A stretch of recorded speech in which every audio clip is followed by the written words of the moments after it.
And we're live, back from the fireside like chat group. Me and Forrest were doing our talk thing we got going on here. You messed that up. I did. I messed up the open. I feel like Mr. Ray on the Caveman's Corner podcast that we do. He messes up the open every time. I was pretty good. This is like 10 or 11 in, and I've only messed up one open so far. Yeah. Yeah. Well, happy Easter, everybody. It's Easter. We're technically we're gonna go hit up Death Camp and go train with Mustafa. Oh, we're back. Actually, we're really recording this the day after Easter. I can't really lie to you guys. We got really busy. We didn't have a chance to record, so we're going to do 2 back-to-back ones real quick. How was your Easter? Good. Good? It was good to see Destiny, right? Yep. What was the most important or the best thing for you on Easter? Probably watching the movie with Destiny. Jumanji? Yeah. Yeah, that was a good movie. I'd recommend Jumanji. We need to watch it again when Mom comes home because she wanted to watch Jumanji too. So we will watch that with her. It's pretty good. She likes The Rock, so it'd be a good movie. The Rock and Kevin Hart is in it. Yeah, I know. And the Rock is funny. And Jet Black, yeah, he's in it too. Jack Black, Blackjack. Uh-huh. Well, anyways, we went to Death Camp. Sunday Fun Day. It's not Death Camp when we're talking about it. When people listen, it's Sunday Fun Day. It's only Death Camp at home. We went to Sunday Fun Day, and it was, just the guys that are training really hard. And we had a good day. And after the session, I ended up sitting and talking with Mustafa a lot. And he brought up a lot of stuff that it made me think a little bit. And we're going to talk about it a little bit. So, number one, he brought up, why are we talking about this on the air? Talking about what? Just like these talks that we're having. Why are we talking about this? No, why are we doing this publicly where everyone can see it? We're posting it on YouTube and Podbean and Stitcher and all the places that we post it.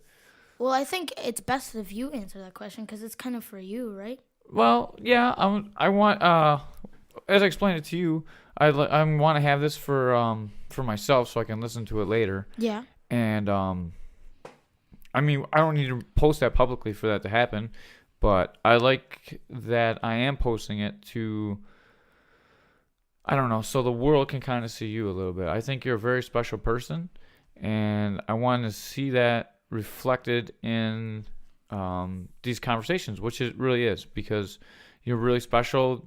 You just have a special outlook on life for a 20-year-old, much less an 11-year-old or a 25-year-old. Actually, I was talking Mustafa when you were playing football with the girls or whatever you guys do when you guys are playing in the hallway. And me and Mustafa were having like a grown-up talk, and he had a special term for you. And I was gonna put it down, and I was gonna write it in my phone. I really meant to do that, and we left without my phone. Remember, we had to turn around and come back. And I got my phone, and I forgot I was gonna write it down. But he says you're a really special kid, and there's a name for it.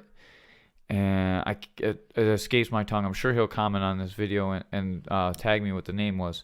Mm-hmm. But he said you're like that, and Muhammad's like that. He kind of talked to me a little bit, and I kind of thought about what he said, and he's right. On some of these podcasts, I'm telling you maybe not the most moral thing to do, but it's kind of like a humor thing. Number one, because there's other people listening to it besides for us. Yeah. Number two, because it's kind of like a self-defense mechanism I have. Yeah. When things are, how do I put this? When I think about mistakes that I made in the past, I like to cover it up with humor. As I'm telling you, like, for example, when we were talking about the sex podcast, and I told you that maybe you're going to mess around with those other bad girls. Yeah. But in my heart, I know you're not going to do it. But I joked about it, and I said that because, I don't know, as a failing as a person that I have. Yeah. I know you're not going to do that because I know you're a good moral person, and I should be encouraging you not to do stuff like that. And Mustafa really pointed that out, and sometimes I forget that you're 11, dude, the way you talk. You are more mature than me in a lot of ways, and you are a better person than me, and I don't want you to make the same mistakes I made. That's why I told you some of those stories. I've definitely made a lot of mistakes in the past. And if you can find one girl that you love and just have sex with one girl and marry her, man, you would be one of the happiest people in the world because you see all the drama that I have, right? With the family unit that we have, we're stuck with Miss Jamie. We have Destiny. It makes things tough here.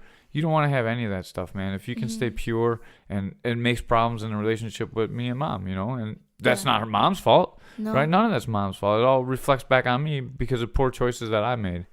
And sometimes you pay the brunt of mistakes that I made 5 years, 3, 4, 5, 6 years before you were born, and don't you don't want to pass that along to your kids. Sometimes it's Yeah. really hard to see, and I do reflect on that a lot, and I think about it, and it hurts inside sometimes. So I cover it up with humor, and Mustafa pointed out that I was not being a very good parent about stuff like that.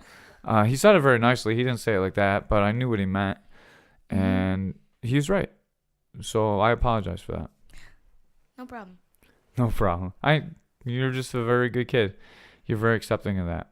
And then also, the three of us sat down because Mustafa listened to our podcast about Yeah. racism, and That was an interesting talk. yes, he explained the difference between racism and prejudice. Yeah. Can you get into that from what you understood? Yeah, so basically what he was telling us is that what we were saying was basically wrong, but like again, he said it nicely. And he first gave us an example of prejudice and how that if I don't like one race because of this certain reason, that's not racist. That's prejudice because you're not affecting somebody's life. Or if jeez, I just forgot. if you judge one race differently than the other, or prejudge somebody differently than another because of the color of their skin, that's also prejudice. But he gave his example. He's not trustworthy of cops in general, but once he got to know Mr. Eric, he respected Mr. Eric like as a good person. And what he gave us as racism is affecting one's life. Like how even after slavery, and it's about the abolitionists. Some of the abolitionists weren't pure. And even the ones that were pure said it's God would be mad at us for doing this, but they still thought that they should be above them. And most white abolitionists. And then the other white abolitionists just didn't want the South to have more money. So without slavery, the North and the South would be equal. And after that, after slavery and everything, the blacks didn't get paid nearly as much as the whites. He said the blacks would get around 5 cents and the white people would get like 20 cents. And he said that affects the black person's life. That affects the black person's life because of the color of his skin. Yeah, you missed some points of that that he talked about, and he talked about the blacks were making 5 cents and whites were making 15 cents or 20 cents or whatever he said, and then the whites would go riot in a black neighborhood instead of rioting by because it was more efficient for the shop. So basically, they were hiring more blacks than whites because it was cheaper to pay the blacks to do the exact same job, 5 cents instead of 20 cents. So the white people, they went and they rioted in a black neighborhood, and instead of rioting in the neighborhoods where the shop owners were, so they took out their anger on another race, which is something that we still do today. With the rich people are trying to divide the middle class and the poor into fighting against each other instead of the people that are making all the money. Actually, there's a union thing coming up I'm going to go to, and it talks about how when big business first started, maybe the CEO made if a worker could buy a house, the CEO could buy 400 houses.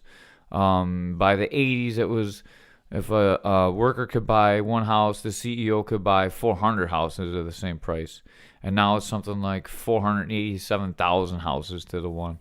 You said 400 and then 400. I'm sorry, but I don't really know the exact math. But because I don't want to misquote it, I'm not sure what it is, but it's exponentially getting bigger and bigger and bigger. The differences between the CEOs and the owners of the business, these giant conglomerate corporations, and then the average working person. And it's almost to a point where it's going to make everyone not have enough money, and we're all gonna end up back in lower middle class to lower class in financial gains. It's gonna make the rich richer and the poor poorer, and Right. the middle class poor. All right, we got way off topic though because we went from It's prejudice still to racism. discriminatory. It is, It's right. prejudice versus discrimination and racism. Right, yeah, but now we're talking about financial aspects of the difference from cultural and racial. Yeah. So money is the biggest divide in the world, I think. It's the root of a lot of evil. I don't know. Money is a tough Yeah. thing because you need money to survive. But money is also evil. Money itself's not evil, but it makes Yeah. people evil because greed is a powerful, powerful thing in people. And everybody wants to have a little bit more and give up a little bit less. And that changes the other people. That changes people's lives. That's something you need to be aware of because I have a feeling you're going to be pretty well to do in life. The way things are going, you got great big head on your shoulders, you work hard, you got a lot of positive attributes. So you're probably going to make more money than some other people. So number one, you're going to need to guard your money because people are going to want to take your money or they're going to want you to give them their money. Right? Yeah. So number one, you have to guard your money. And number two, you have to make sure you're not guarding your money so much that you're not helping people. It's a really tight line. And then people lose that line because they see their money and they just buy more and more stuff. And then they need more and more money. And it's just a trap. So the less stuff you buy, the less material goods you can have, I think the happier you'll be. It's basically conserving. Right. I Something mean, like that. not buying everything that makes you happy isn't gonna make you content with what you want, but it'll make you content as a person. It'll make you feel like a good person, and it's kind of like this weird feeling that you get whenever you do something good, and is for another person. Correct, something like that. And then the difference between racism and prejudice. Mustafa says it much more eloquently than I'm going to say it, but he said prejudice is when you judge someone because of their appearance. Prejudge someone because of their appearance. Very good, thank you very much. That's why he's more eloquent than me. I don't even know what I'm talking about. If you say judge, that is technically racism. Because if your view doesn't change once you know somebody, it's still you couldn't really affect somebody's life, but right. So it's really on the line of prejudice to racism. basically, what he was saying is it's a lot. Everyone has prejudice in their life, and we all do, because it's really a self-defense mechanism of human beings. We see something that we have been ingrained to fear or are scared of or to look out for, and that's what we do. He said racism is okay. He said, you can hate all the people, but as long as you're not affecting their lives, it's not really racism. Prejudice. Yeah, prejudice, I mean. And then racism, I'm sorry, I'm tired, I haven't slept much. Racism is when you affect someone's life because of the color of their skin.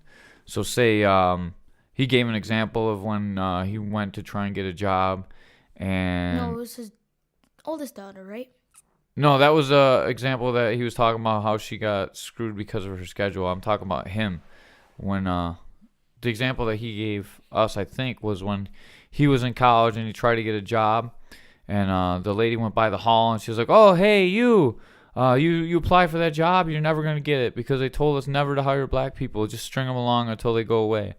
And eventually he went away, And then he's like, "Man, I really wish they wouldn't have told me that because now I have to think about that all the time." And I don't know. I just these are the life experiences that we don't run into and you don't see, and then you can prejudge someone just like we're guilty of doing stuff like that all the time. We judge people and we don't know everything they've been through. And you almost have to in life because you don't have time to help everybody, but No. You have to find a way to help yourself and other people. you should help yourself and you got to help those close to you.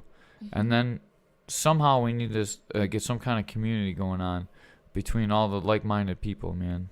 We got to do something. Me and Mustafa were talking about that a little bit. But in closing, he said that you're a very special man. You and Muhammad are both two of the finest young men that ever been around, and I appreciate both of you guys. Thank you. But you're my son, so I love you more, of course. Although Muhammad's a pretty upstanding young man. All right? With And that, he's a good training partner. he's not that good. He just beats you up. But you know what he is? He's Yeah. someone that you can strive to beat, dude. When you come in there, if you can hang with him, you can hang with anybody in the world. I truly believe that. For Yeah. sure. Uh-huh. All right, let's get out of here. This one's over. Happy Easter. Yep. Happy belated Easter. Happy belated Easter. Because we didn't want to lie. Yeah, no lying. We're out.